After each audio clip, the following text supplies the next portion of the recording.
Hi guys, this is Mr. Shore, and today we are going to be doing a lesson involving place value. Place value is a difficult topic for younger students to understand. With place value, there comes rounding, and rounding can be a difficult concept for a lot of younger students to get.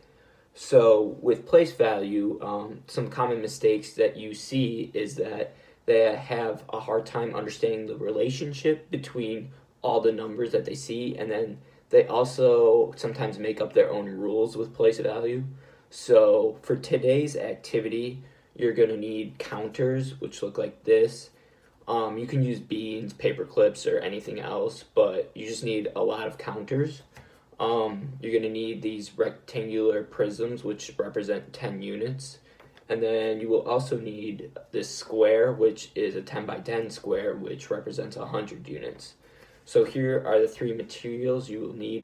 Okay, the first step to this activity is that you're going to want to split your students up into partners or groups, and then you're going to want to hand out the counters to each group. Try to mix the amounts up of counters to each group so that they're not getting all the same answer. But the first part is you're going to want them to estimate how many counters they have. So right here I have 20 counters, but it could be a different amount for a different group of students.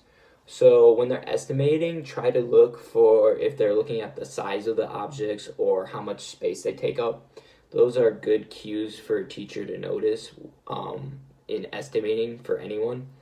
And then after they estimate how many they think they are, they're going to count how many they have.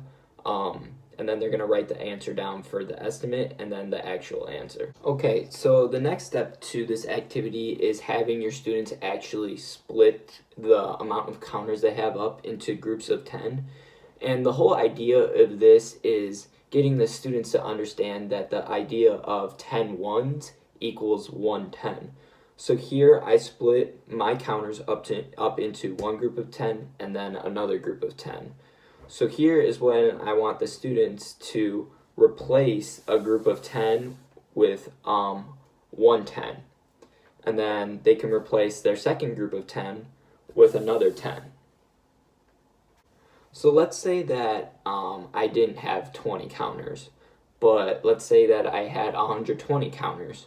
So if I wanted to exchange 120 ones into 12 tens, then I would need to have 12 tens, which represent these. So I need 12 of these.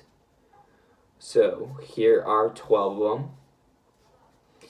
And then the next step is that I would want the students to understand the relationship is that 10 of these can be transferred into 100.